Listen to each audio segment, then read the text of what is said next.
I greet you in Jesus' precious name. It is Tuesday morning, the 12th of November, 2024, and this is your friend Angus Buchan with a thought for the day. We start off in the book of Judges, chapter 7, verse 7. Then the Lord said to Gideon, by the 300 men who left, I will save you. And then we go straight to the Gospel of Matthew, chapter 26, verse 56. Then all the disciples forsook him and fled. Have you ever felt deserted? Oh, well, go to Jesus. He understands. Have you ever felt that everybody's left you? Go to Jesus. He understands.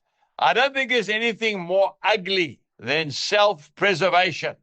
It can be such a terrible thing. And that's what happened. All the disciples fled and left the master on his own when he needed them the most. Peter followed him at a distance. You can read that in verse 58. What about Gideon? He started off with 32,000 fighting men.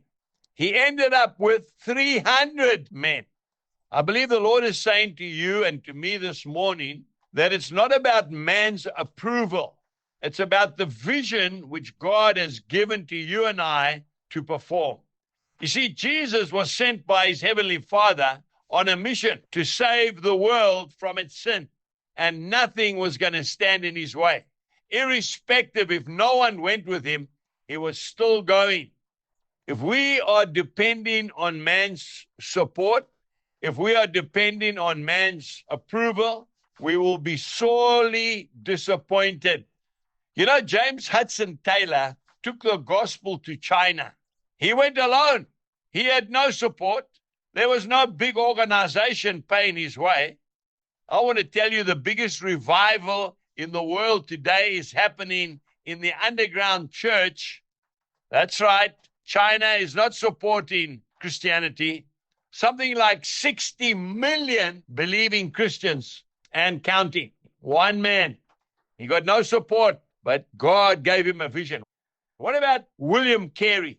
William Carey went to the board. He said, I believe we need to go and take the gospel to India. Some of the long gray beards stood up and said, listen, if India needs to be saved, God will do it. He doesn't need you. Can you believe it?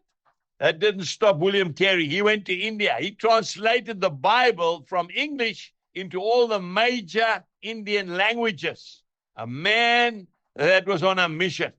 Make sure today that you have a clear word from God for whatever mission you want to accomplish, and then go for it. Jesus bless you, and goodbye.